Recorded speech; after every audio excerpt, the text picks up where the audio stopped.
acoustic, feeling electrically.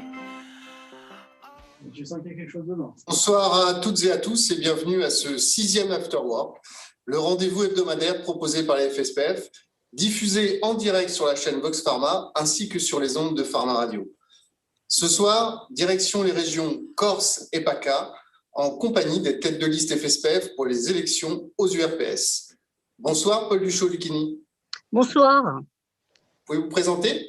Oui, je suis Paul Duchot-Lucchini, pharmacien à Ajaccio depuis 30 ans dans un super quartier d'Ajaccio.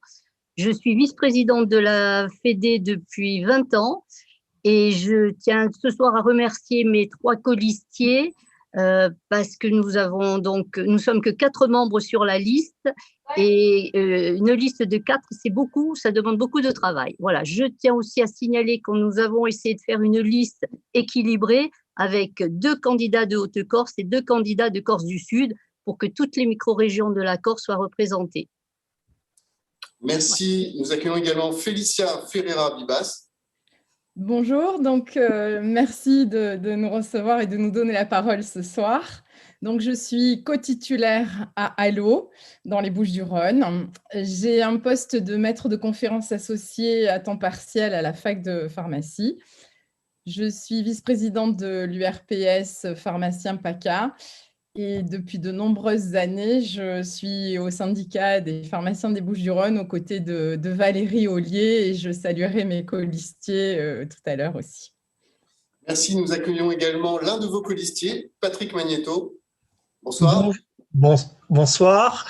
Patrick Magnéto, donc président du syndicat des pharmaciens du Var et installé à Fayence. Merci. Avec nous également un autre candidat de la liste FSPF de la région PACA, Raphaël Gigliotti. Bonsoir à tous, Raphaël Gigliotti, je suis donc trésorier du syndicat des pharmaciens du 06 Alpes-Maritimes, installé à Nice depuis 10 ans, pharmacie Lyotet, et j'ai été ancien VP de la NEF. Voilà. Merci à tous les 4 d'avoir répondu présent ce soir. Avant de vous entendre plus longuement, nous parlerons réforme des études et accord avec les partenaires sociaux avec Philippe Denry, vice-président de la FSPF et président de la commission entreprise-officine de la FSPF. Mais commençons tout de suite par un tour d'horizon de l'actualité de ces derniers jours avec le président national de la FSPF, Philippe Besset. Bonsoir Philippe. Bonsoir. Bonsoir. Alors, nous étions quittés la dernière fois sur votre coup de gueule concernant la vaccination anti-Covid. Alors aujourd'hui, surtout sur le dispositif mis en place pour pouvoir commander les vaccins. Alors aujourd'hui, combien de médecins ont commandé ces vaccins ? Alors les chiffres, c'est 28 844 médecins ont commandé des doses chez leurs pharmaciens de référence. 11 000 confrères et consoeurs ont donc été amenés à commander sur le site de l'ARS. La première des choses que j'ai à dire là-dessus, c'est qu'aucun pharmacien n'a fait défaut.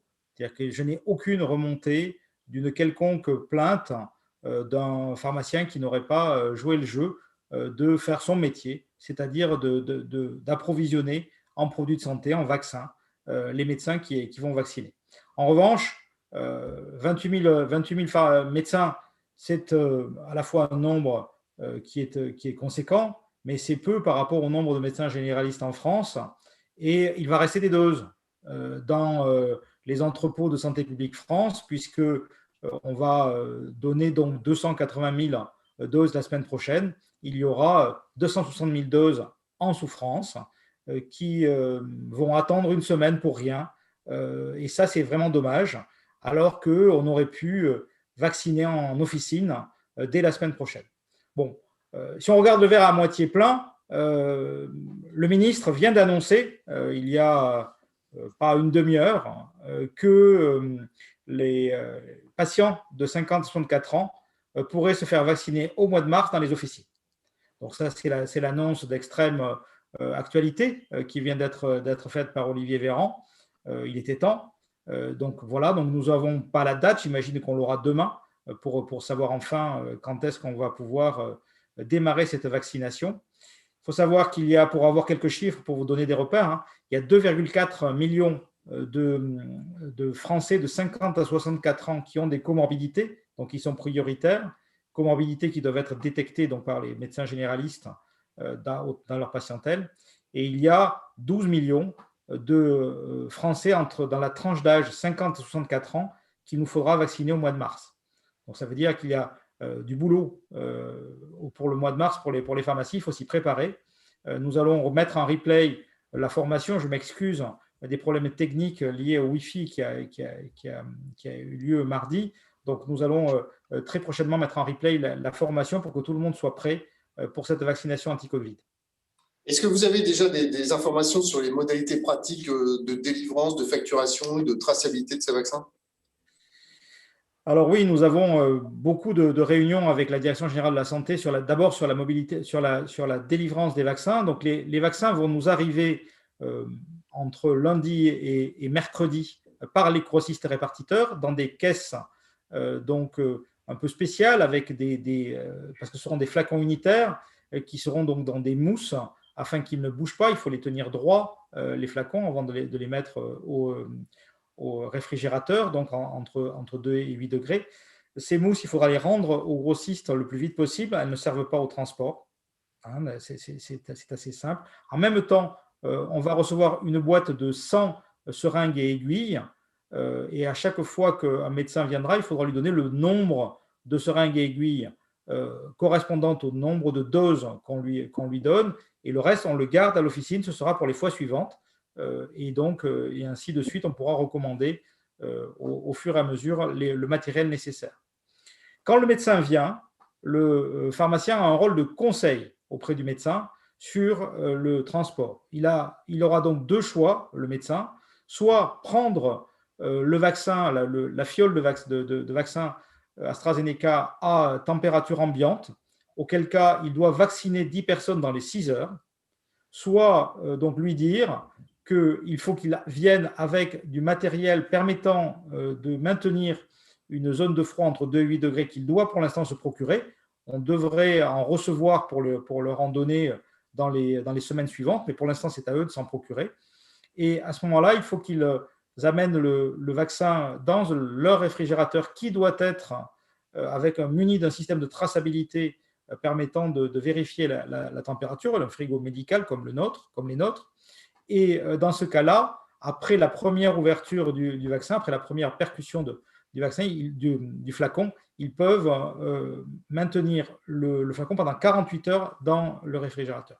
Au niveau de la facturation, donc il y aura un code acte qui est un code acte que vous connaissez bien, qui est le fameux PMR, qui sera donc a priori à 3,45 €, puisque malgré le coup de gueule de la semaine dernière et malgré les appels au cabinet du ministre, nous n'avons pas eu pour l'instant d'arbitrage contraire. Donc 3,45 € en PMR pour la vaccination, pour la délivrance d'un flacon.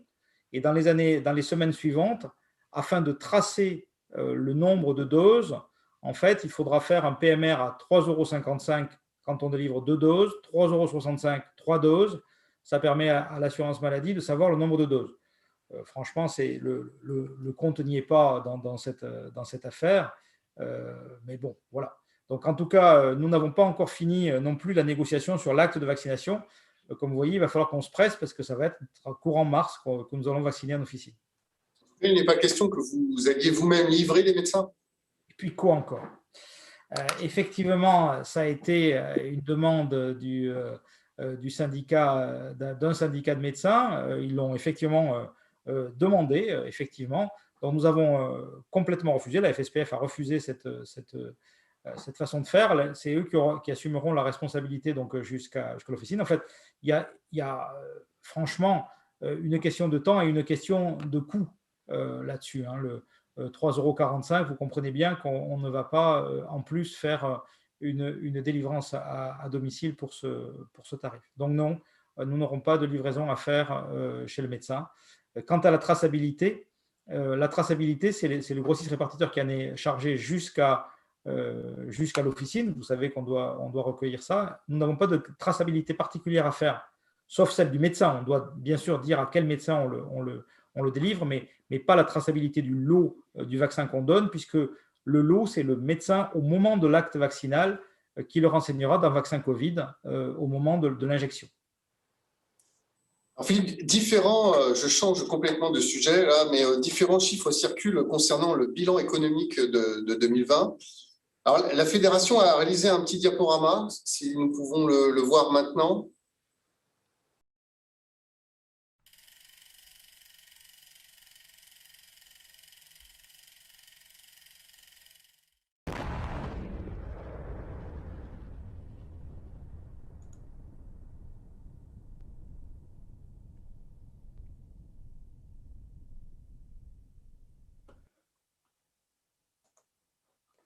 D'accord. Est-ce que vous pouvez nous le commenter, Philippe? Oui. Alors, il s'agit de l'évolution des ressources qui est suivie dans le cadre de l'Observatoire. L'Observatoire de la rémunération, c'est une instance qui est à l'assurance maladie, qui est avec l'assurance maladie, donc qui comprend donc la FSPF, l'assurance maladie et donc et son syndicat, comment dire, partenaire. Donc, tous les trois, nous sommes dans cette instance qui est donc l'instance de l'Observatoire. Et alors, nous ne voyons plus le diaporama à l'écran. Moi, j'aimerais bien avoir le diaporama à l'écran, si c'est possible, pour le commenter. Donc, ce diaporama, il montre l'évolution de toutes les rémunérations de l'officine depuis le début de l'Observatoire, c'est-à-dire depuis 2012. Donc, nous voyons dans ce diaporama que dans les premiers temps, donc entre 2012 et 2016, nous avions une augmentation insuffisante de notre point de vue, mais c'est nous qui avions négocié ça dans cette année, jusqu'à l'année 2016, qui est l'année de référence. Et entre 2016 et donc 2021, qui sera la prochaine année de référence, eh bien, nous voyons que nous avons malheureusement chuté en termes de rémunération. Et 2021, qui est la dernière année, qui n'est pas encore sur le graphique, puisque c'est l'année que nous sommes en train de vivre, sera malheureusement mauvaise pour les pharmaciens du fait du déremboursement de l'homéopathie, du fait des baisses de prix du PLFSS que nous avons subies sans aucune compensation. Donc ça, c'est vraiment très problématique. Et l'enjeu de cette année 2021, et c'est pour ça qu'il faut vraiment voter pour la fédération, c'est d'avancer d'un an la négociation. Vous voyez que normalement, nous avons en 2021 une autre année avec cette fameuse négociation de 2017 que nous n'avons pas signée. Et donc, si jamais nous n'arrivons pas à obtenir gain de cause, eh bien la négociation ne se fera que l'année d'après. Donc, nous aurons encore un an de plus à souffrir. Alors, là, dans notre malheur, la bonne nouvelle, c'est que vous voyez la ligne rouge qui est donc qui marque la clause de revoyure. En dessous de cette ligne rouge, ce qu'il y a marqué dans la convention, c'est que la négociation est automatique. C'est-à-dire que l'assurance maladie doit ouvrir une négociation puisque nous sommes en dessous et 1% de plus en dessous du chiffre de 2016.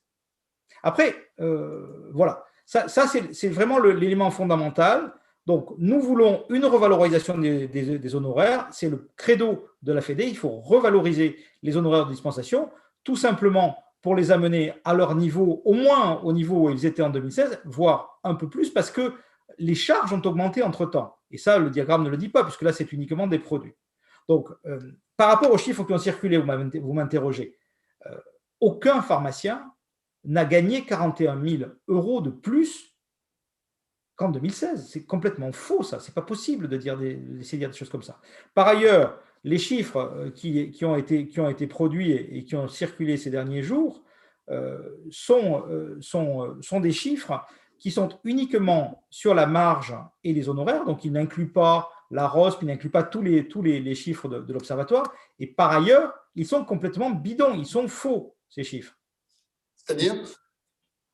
C'est-à-dire que c'est IQVIA, donc notre organisme, l'organisme de statistiques avec qui travaillent donc les deux syndicats de pharmaciens, qui les a fournis ces chiffres donc à l'USPO. L'USPO n'a pas vérifié ces chiffres, et donc a expliqué que les chiffres étaient tellement bons pour les professions, alors qu'en fait, ces chiffres sont faux.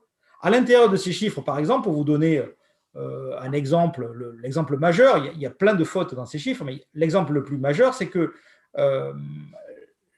quand on regarde, on aurait soi-disant vendu 240 millions de conditionnements supplémentaires en 2020 par rapport à 2019. En fait, ils ont tout simplement compté les masques que nous avons distribués gratuitement à l'intérieur, en les valorisant à 1 euro. Donc ces chiffres sont complètement faux, ils sont bidons. Voilà. Et par ailleurs, ils ne représentent qu'une partie de l'image. La réalité, c'est que notre situation s'est dégradée par rapport à 2016. C'est d'ailleurs ce que constatent plus de 75% des confrères qui ont répondu à la grande consultation. Et ils ont raison de le constater parce que c'est la réalité. Et donc, notre mot d'ordre et notre consigne pour l'année à venir, c'est 1, la négociation immédiatement, subito, et 2, il faut revaloriser l'acte de dispensation des pharmaciens, donc les actes, les honoraires de dispensation. Voilà ce que je voulais dire. Merci Philippe, nous reviendrons un peu plus tard sur les résultats de la grande consultation.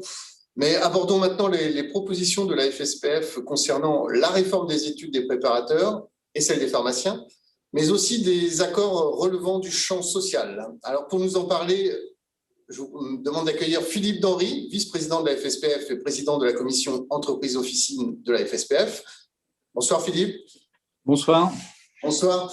Alors, la FSPF a récemment signé un accord avec les partenaires sociaux concernant les salaires à l'officine. Concrètement, que va changer cet accord pour la profession?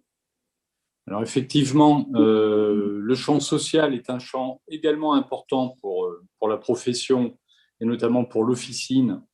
Juste pour resituer le tableau, nous représentons 120 000 salariés, nous avons 28 000 adjoints, plus de 60 000 préparateurs et 7 000 apprentis dans notre branche professionnelle. Donc nous avons aussi une vie conventionnelle riche et importante. Et effectivement, la négociation sur les salaires est une obligation annuelle. Et pour la première fois, nous avons pu avoir un accord avec des syndicats de salariés, car je rappelle qu'il nous faut forcément, pour avoir un accord, une majorité de syndicats de salariés qui valident nos propositions. Nous avons pu avoir un accord donc, sur les salaires qui sera applicable à l'extension. Cet accord a été signé en janvier. D'habitude, les accords de salaire s'appliquent à la signature pour les pharmacies syndiquées, que ce soit FSPF ou USPO. Ça veut dire que pour les pharmacies syndiquées, les salaires, l'augmentation de salaire aurait dû s'appliquer dès janvier. Nous avons trouvé, et là-dessus les syndicats de salariés nous ont rejoints, que ça a entraîné une distorsion entre les pharmacies syndiquées et les pharmacies non syndiquées, et également une distorsion vis-à-vis des salariés au niveau des officines. Donc, nous avons fait une proposition pour que cet accord de salaire s'applique à l'extension, c'est-à-dire lorsqu'il paraîtra au journal officiel, et il s'appliquera en même temps pour toutes les pharmacies, qu'elles soient syndiquées, non syndiquées, et pour tous les salariés en même temps. Ça nous paraît une mesure de justice et d'équité. L'USPO ne nous a pas rejoints sur ce sujet. Il préférait un accord d'application immédiate, ce qui, entre parenthèses, ne protège pas les pharmacies syndiquées, alors que déjà les pharmaciens syndiqués font un effort de s'investir, de se syndiquer, de travailler, et ils ne sont pas rejoints sur ce sujet. Mais les syndicats de salariés ont bien compris cette mesure d'équité. Alors effectivement, on a pu aussi entendre parler un petit peu tout et n'importe quoi sur les chiffres. Nous avons proposé 1,5% qui s'appliqueront donc à l'extension en général, donc ça survient 3-4 mois après la signature, donc là ça devrait arriver vers mai ou juin, ce qui représentera sur l'année une augmentation de 1%. L'USPO, eux, avaient un mandat, mais ils voulaient 1% tout de suite. Ça veut dire que si l'USPO avait obtenu gain de cause, les pharmacies syndiquées, USPO et FSPF, si jamais on avait donné une signature, auraient déjà subi une augmentation de salaire. On voulait changer ce processus. Merci Philippe. Parlons formation maintenant. Pouvez-vous nous dire où en est-on de la réforme des études des préparateurs? Alors, pour la réforme des études des préparateurs, c'est en très bonne voie. Les universités et les CFA ont travaillé de concert déjà depuis plusieurs mois et actuellement, les différents projets sont à l'examen au niveau du ministère de l'Enseignement supérieur avec une commission qui va donc donner un avis sur les propositions qui émanent des facultés et des CFA. On devrait donc avoir une validation des projets d'ici quelques jours ou au plus tard quelques semaines. Également, un projet de texte de loi tout récent introduit un amendement qui va donner à certains diplômes qui seront inscrits sur une liste par les ministères de l'Enseignement supérieur, le ministère de la Santé, le ministère de l'Éducation nationale, qui va donner donc à ces diplômes l'équivalence du brevet professionnel, donc pour permettre l'exercice de la profession de préparateur, qui, je vous le rappelle, est une profession réglementée, donc inscrite au Code de la santé publique. Il fallait cette modification pour que, dans le cadre de l'expérimentation, les diplômes qui vont arriver permettent bien sûr l'exercice entier et notamment la dispensation des médicaments, ce qui devrait être le cas. La principale modification, c'est-à-dire qu'on va arriver à la fin, lorsque l'expérimentation donc, sera terminée et dans les projets qui ont été déposés, l'idée c'est qu'à la fin, les préparateurs donc, soient diplômés avec une licence qui leur permettra l'exercice de la profession de préparateur, qui s'appellera peut-être autrement, mais également donc, le référentiel pourra être déjà modifié, donc c'est-à-dire la formation, les matières de formation pourront être modifiées, avec l'intervention des universités. Et l'idée, bien sûr, c'est de faire monter en compétences nos collaborateurs, à côté des pharmaciens adjoints, mais de les faire monter en compétences pour qu'ils puissent, à terme, intervenir auprès des pharmaciens pour aider toutes les officines à remplir les nouvelles missions qui arrivent. On a vu que très rapidement, ils ont été intégrés pour les tests antigéniques. C'était une bonne chose et ça a permis à de nombreuses officines de répondre présent. Et on voit bien que de nombreuses officines ont envie de s'investir ou aimeraient faire des missions, ou plus, mais ce qu'on entend souvent, c'est que le facteur humain est un facteur limitant. Et s'il n'y a qu'un pharmacien ou que le personnel est réduit et que les préparateurs ne peuvent pas intervenir, ça peut gêner des pharmacies dans leur investissement. Et la fédération, en fait, construit un schéma tout à fait logique, revalorisation de la formation, et après, évidemment, faire bouger les lignes pour que l'interpro démarre déjà dans les officines. L'interpro, on le fait tous les jours quand on travaille avec nos préparateurs, nos pharmaciens adjoints, et qu'on puisse développer au maximum les missions au sein des officines. Là-dessus aussi, je dois dire, pour la fédération, pour la FSPF, c'est important de soutenir votre syndicat, car dans le social, très souvent, nous portons les dossiers et nous portons les évolutions. Et par exemple, pour les préparateurs, c'est nous qui portons les évolutions, que ce soit pour le financement des futurs contrats, que ce soit pour le travail avec les universités. Nous sommes extrêmement moteurs sur ce dossier. Et concernant la réforme des études de pharmacie? Alors, pour la réforme des études de pharmacie, ça concerne la 6e année. L'objectif, c'est que cette 6e année, en fait, soit un DES, un diplôme d'études spécialisées, donc là, un DES officine. Également, c'est quelque chose qui est sur les rails. L'idée, c'est que les étudiants, pendant cette 6e année, puissent obtenir le statut d'interne. Et également, leur présence en officine serait allongée. Elle serait vraiment de 12 mois par rapport à 6 mois actuellement. Et l'idée aussi, c'est également une demande forte de la fédération, c'est que ces internes dans les officines puissent effectuer des tâches et qu'ils obtiennent ainsi une vraie professionnalisation et qu'effectivement, on ne les laisse pas de côté, que ce soit pour la vaccination, pour l'investissement au niveau des entretiens. Bon, on a vu que les étudiants ont été également sollicités pour les tests antigéniques, mais nous souhaitons que ce DES officine, cette 6e année donc, qui serait sous statut d'interne, apporte un vrai plus également aux futurs pharmaciens et les prépare au mieux à leur futur métier. Là également, on doit dire que la fédération a poussé pour qu'il y ait vraiment cette place, cette action de professionnalisante et que des tâches, des missions puissent être faites par des pharmaciens qui sont en dernière année. J'étais à une réunion où j'ai entendu l'USPO qui s'est insurgé que les étudiants de 6e année puissent vacciner, faire l'acte vaccinal, alors qu'ils l'apprennent en 5e année à la faculté, et donc il faudrait attendre qu'ils aient leur thèse de doctorat pour pouvoir vacciner. C'est comme si on disait aux médecins, tu attendras d'avoir ta thèse de médecine pour pouvoir commencer à faire une consultation ou une auscultation. C'est une aberration. Et il a fallu qu'on se fasse entendre avec le président Bessé et moi-même pour que l'on puisse acter que non, il faudra qu'il y ait des actes réels qui soient faits pendant ce DES. Et on est également extrêmement vigilant à ce qu'il n'y ait pas de surcoût pour les officines, même si, bien sûr, il y a un allongement de la présence dans l'officine, il y aura une rémunération qui sera allongée, mais le statut d'interne doit ouvrir également à un financement par l'État, une intervention de l'État pour soutenir la formation de ces internes en pharmacie d'officine.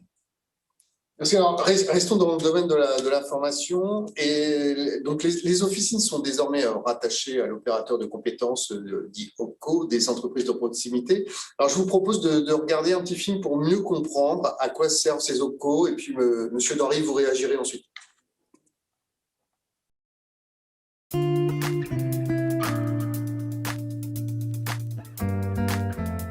L'OPCO Kesako. Comme dans toutes les professions, la pharmacie possède son jargon, ses sigles, ses acronymes. Tout le monde les emploie, mais parfois sans savoir ce qu'ils signifient.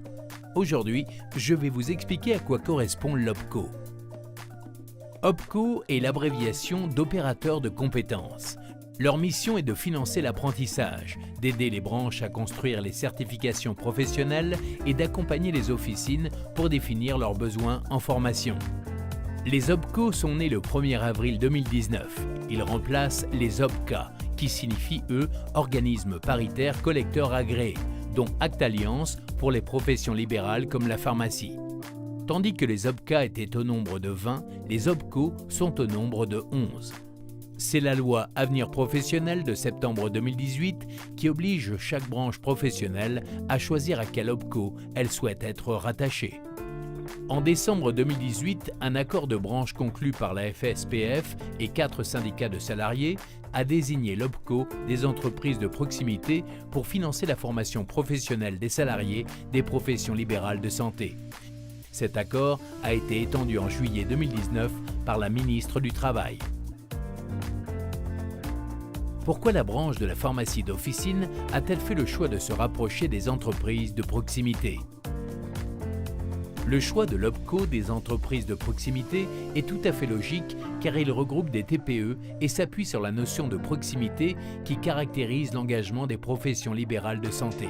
En revanche, l'OPCO, dit de la santé, regroupe de grandes structures et des groupes comme les maisons de retraite, l'hospitalisation privée, le médico-social, qui concentrent un très grand nombre de salariés par entreprise et dont la taille n'a de toute évidence rien à voir avec celle des officines. L'officine ne se retrouvera pas seule dans cette OPCO des entreprises de proximité puisque tous les professionnels de santé libéraux ont fait le choix de cet opérateur pour la formation de leurs salariés.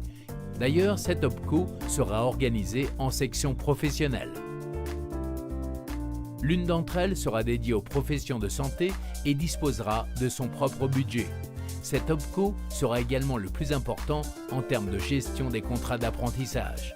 Le choix de cette OPCO, c'est l'assurance pour notre profession d'être mieux défendue. À bientôt pour un nouveau décryptage. Philippe Denry, vous voulez apporter des précisions ?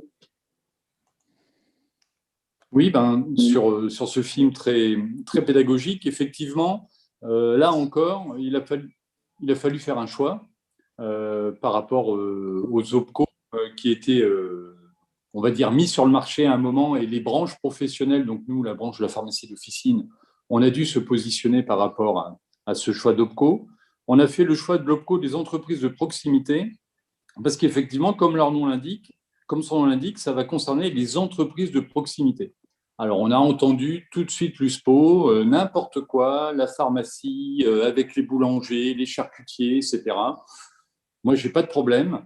Les boulangers, les charcutiers, les coiffeurs ou autres, ils ont de petites structures avec 2, 3, 4, 5 salariés, 6 salariés comme une officine. On a entendu également l'USPO dire n'importe quoi, comme quoi toutes les autres professions de santé seraient dans un autre OPCO qu'ils appelaient l'OPCO de la santé.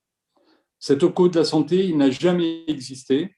Et en fait, si on avait rejoint un OPCO, entre guillemets, différent de l'OPCO EP, nous aurions été mélangés avec les hôpitaux et les cliniques privées. Donc des structures à plusieurs centaines de salariés et qui n'auraient rien compris à notre problématique de départ en formation, avec la problématique de la prise en charge des frais annexes, des salaires et de stages qui doivent être des stages de formation ou des formations relativement courtes. Donc cet OPCO des entreprises de proximité a été un choix tout à fait judicieux et qui se vérifie chaque jour, car en plus, cet OPCO des entreprises de proximité gère la majorité de l'apprentissage en France. Parce qu'effectivement, il y a des professions qui font appel à l'apprentissage, comme les coiffeurs, les boulangers ou autres. Mais nous, la pharmacie, nous faisons également beaucoup appel à l'apprentissage. Et chance pour nous, dans la réforme du brevet de préparateur, nous allons devoir revoir le coût contrat de l'apprentissage. Nous allons devoir mettre en avant ces évolutions. Et le fait d'être à l'OPCO-EP est un vrai atout. Sinon, nous aurions été noyés dans des entreprises qui n'ont rien à voir avec les entreprises de proximité. Et là encore, quand nous sommes passés à l'OPCO-EP, donc des entreprises de proximité, c'est également le fait d'un accord que nous avons pu conclure avec une majorité de syndicats de salariés qui ont bien compris aussi l'intérêt des salariés d'être dans un OPCO qui comprend la problématique des petites entreprises. Nous avons donc là-dessus, de nouveau, dû porter un choix tout à fait pragmatique et pas du tout pour un choix idéologique ou un choix d'image entre la santé ou autre, mais c'était un choix tout à fait pragmatique et de fonctionnement pour le futur. Et on peut s'en réjouir pour les officines et pour nos salariés. Merci Philippe Dory. La FSPF a choisi de construire, vous le savez, son programme en interrogeant les confrères sur leurs attentes. C'était l'objectif de la grande consultation nationale qui s'est achevée le 11 février. Alors, Philippe Besset, est-ce que vous pouvez nous dresser un premier bilan de cette grande consultation? Alors oui, bien sûr, tout le monde va la voir puisque nous allons la publier sur notre site. Nous avons 6277 réponses, c'est énorme, 493 pages de commentaires libres des pharmaciens qui nous ont adressé leurs souhaits par des verbatims. On va en les utiliser et on va les remettre en vigueur. Donc, nous sommes confortés sur un point, c'est le fait que la première priorité des pharmaciens, c'est d'être revalorisés dans leur rôle, dans leur métier principal de dispensation des médicaments. Ils ont marre des baisses de prix de médicaments non compensés. C'est ça qui ressort de la grande consultation. Et on va dire que sur les missions nouvelles à venir, si je peux en citer deux qui font l'unanimité des pharmaciens, c'est la vaccination et le portage à domicile. Tout le reste, c'est des demandes fortes de simplification, notamment pour les entretiens que tout le monde trouve trop compliqués et qu'il faut revoir dans ce biais-là. Beaucoup d'enseignements ensuite dans le détail, je ne vais pas y venir ce soir, mais vous le verrez sur le site et puis on va bien sûr en tenir compte dans le programme que j'ai présenté à la presse donc lundi et qui arrivera dans les officines entre le 10 et le 15 mars, un programme complet sur les trois axes donc de revalorisation, de simplification et de protection de la pharmacie. Voilà.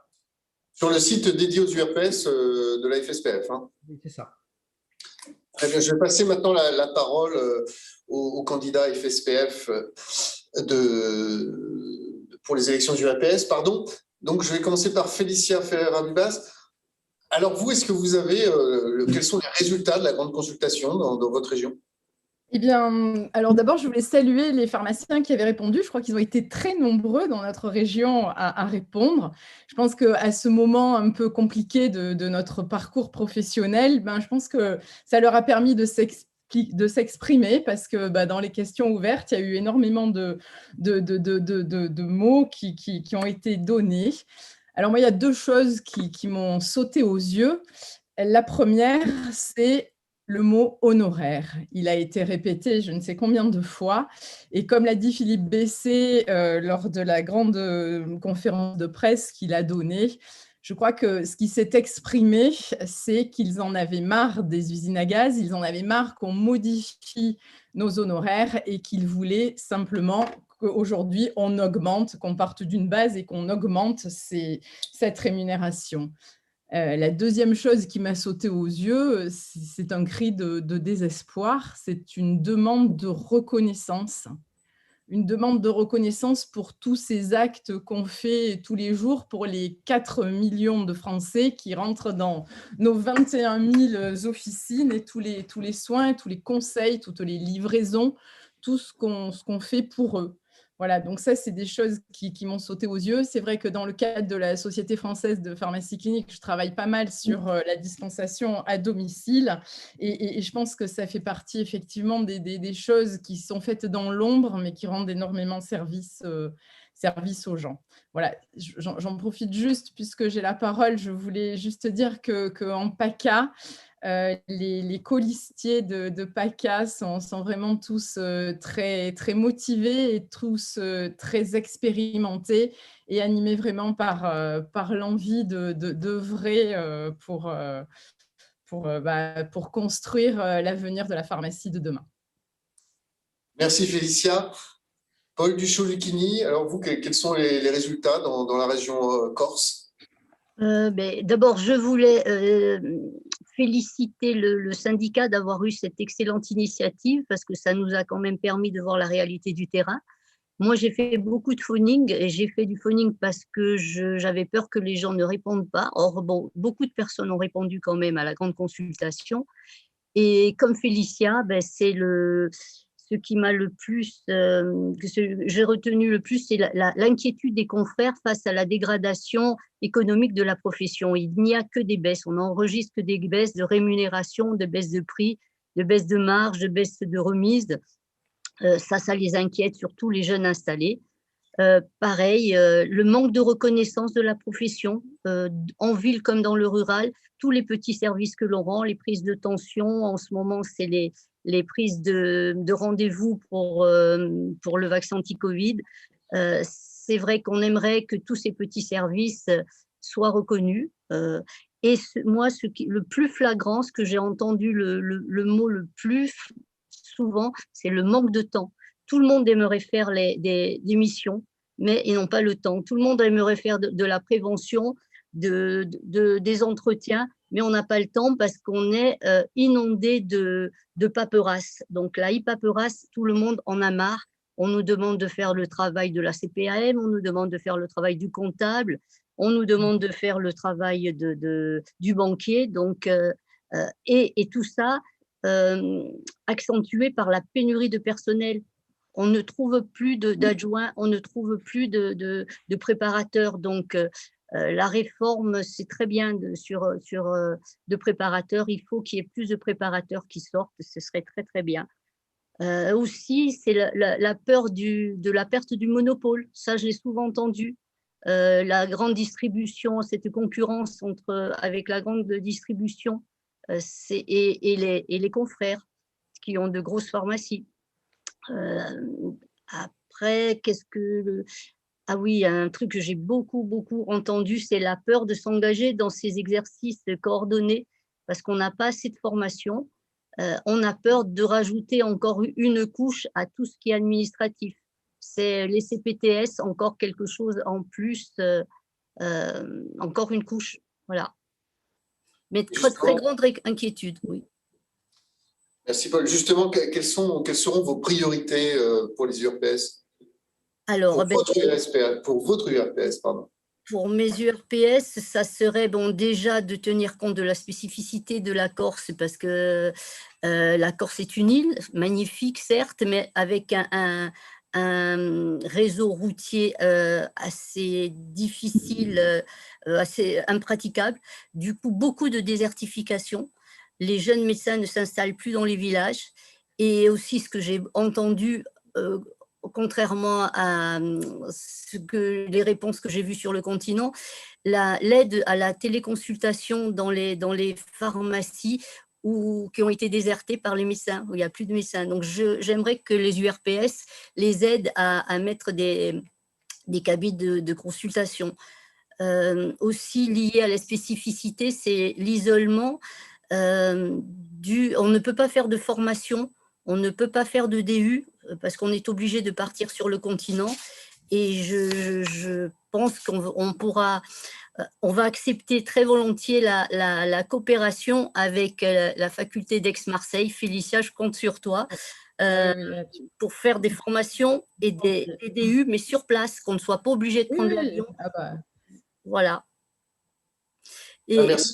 C'est pas une commission de partir en Corse faire un DU. Et voilà, vous serez reçus très, très volontiers et nous, ça va nous faire gagner du temps, de l'argent et nos adjoints pourront être formés. Nous aussi, on pourra être formés en se libérant peut-être un jour par semaine. Bon, tout ça, on verra. Et aussi, un truc qui me tient à cœur pour les URPS, c'est le lien ville-hôpital. On souffre énormément parce que beaucoup de personnes sont obligées de partir dans les grands centres médicaux qui sont sur le continent. Et à leur retour, si on pouvait avoir déjà le traitement prêt, ça serait une grande avancée, surtout pour les gens qui vivent dans les villages. Ils sont obligés d'aller une fois chez le pharmacien pour donner l'ordonnance, une fois pour y retourner, et y retourner pour récupérer le traitement, qui sont souvent des traitements lourds, donc chers, que nous ne disposons pas. Parce qu'on a quand même des problèmes de stockage, vu que les commerciaux viennent moins souvent nous voir à cause de l'insularité. Voilà, on a de très gros chantiers. Merci, Paul. Alors, Félicia Ferreira-Dubas, quelles seront vos priorités, vous, pour l'URPS PACA? Alors, mes priorités pour l'URPS PACA, ça va être de capitaliser sur les expériences, notamment sur Pharma Observance, le tabac, les TROD, les expériences qu'on a déjà menées et qui nous ont fait avoir d'excellentes relations avec nos tutelles, avec des associations de patients, avec aussi donc d'autres URPS, et de capitaliser pour faire en sorte, en fait, que les pharmaciens en PACA, ils aient la place, les outils et les rémunérations qu'ils méritent à tous les niveaux du parcours pharmaceutique du patient. C'est-à-dire, au niveau de la dispensation, eh bien, on va travailler sur les interventions pharmaceutiques, les vraies, celles où le pharmacien il modifie la prescription du médecin. On va travailler aussi sur des outils qui vont faciliter la communication entre le pharmacien hospitalier et le pharmacien d'officine pour améliorer les ruptures au niveau du parcours de soins du patient. On va aussi travailler sur l'extension des missions, comme on l'a fait pour les projets précédents. On a été précurseur du remboursement de pas mal d'entretiens et nous, on payait de suite, contrairement à la CPAM.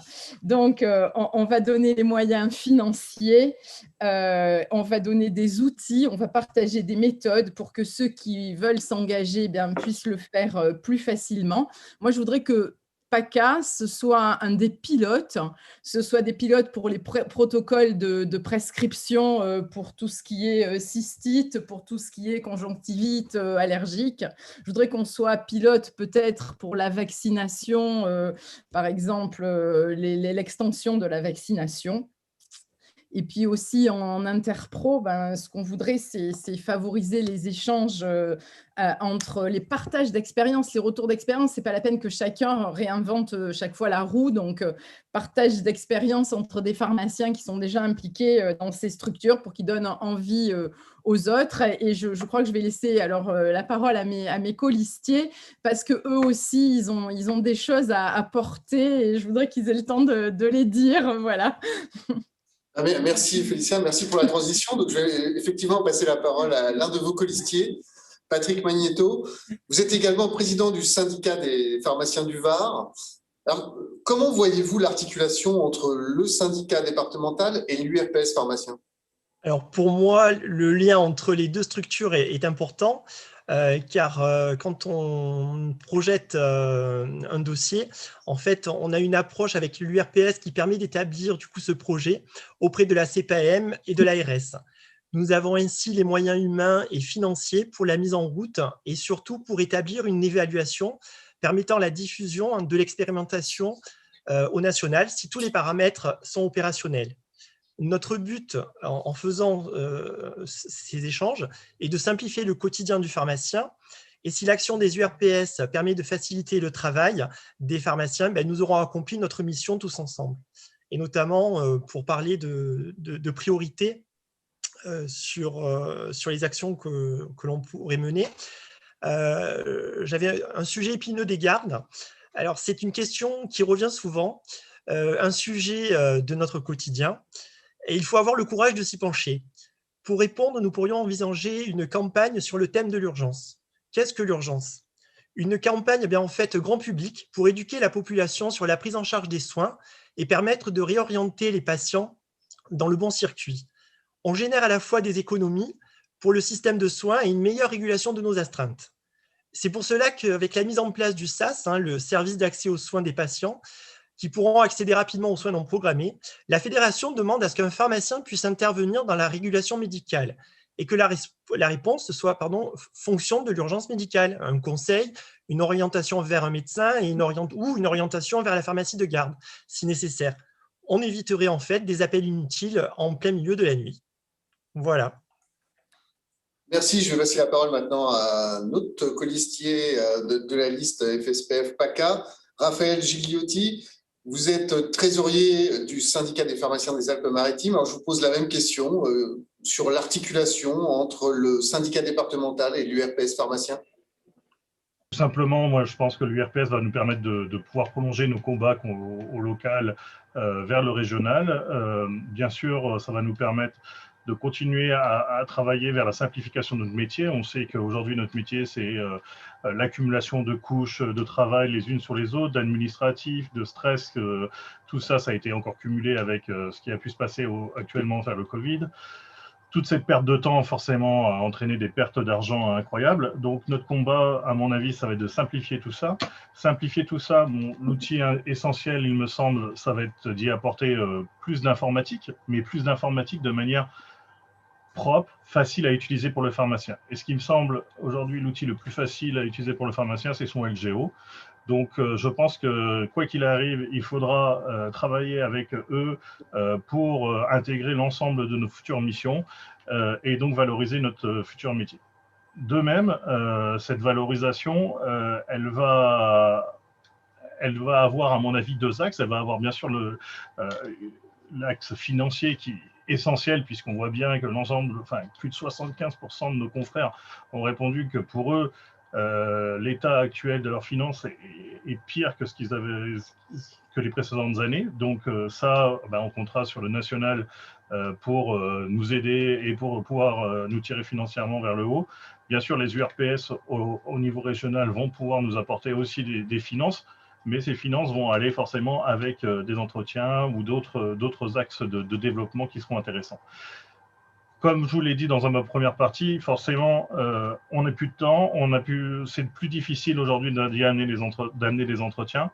Donc, le seul axe qui va nous permettre de développer et de faire tourner tout cela, ça va être forcément d'amener de la main-d'œuvre. Et comme vous l'avez dit en tout début de conférence, ça ne va plus être seul le pharmacien qui va porter l'ensemble de ces entretiens, mais l'ensemble de son équipe. Et je suis très impatient de voir justement les études, la réforme de nos études, mais aussi la réforme des études de préparateurs, qui vont nous apporter une valorisation intellectuelle de notre métier, et puis surtout qui vont nous permettre d'attirer plus d'étudiants dans l'envie de faire officine.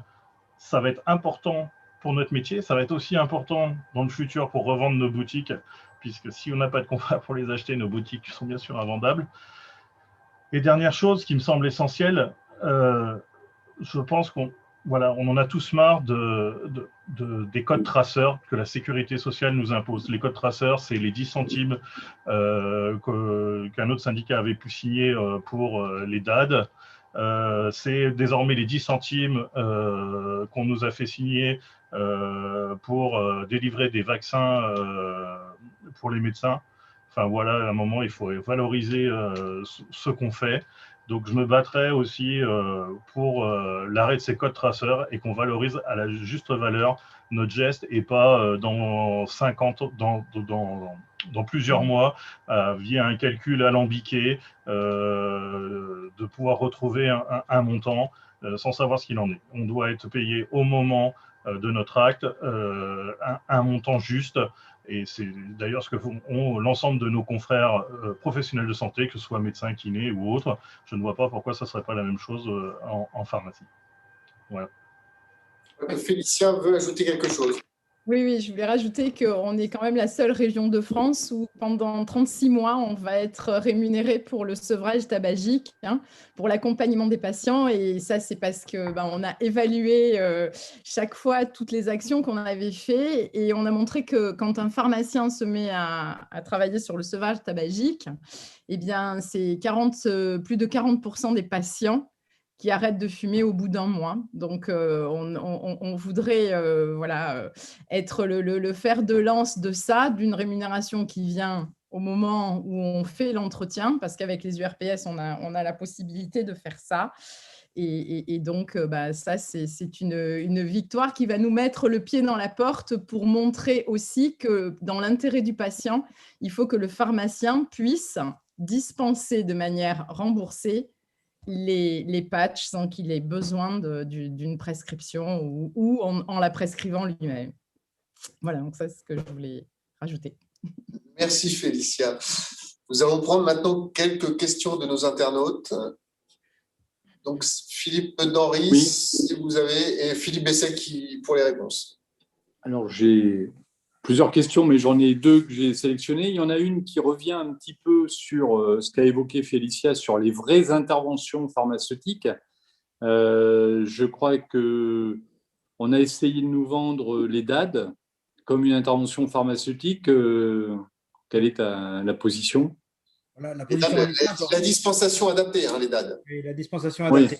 Oui, en fait, c'est évidemment une fausse intervention pharmaceutique. C'est un code traceur, comme il a été signalé, qui n'a aucun sens, absolument aucun sens. Et donc, bien sûr, ce n'est pas ça que nous voulons. Nous, ce que nous voulons, c'est, dans le cadre de la prescription électronique, que les interventions du pharmacien, quand il appelle le médecin, quand il arrête un traitement, quand il modifie une posologie, soient rémunérées et effectivement, immédiatement. Raphaël a raison. Il faut que nous ayons un petit peu comme fait le médecin généraliste avec le médecin spécialiste.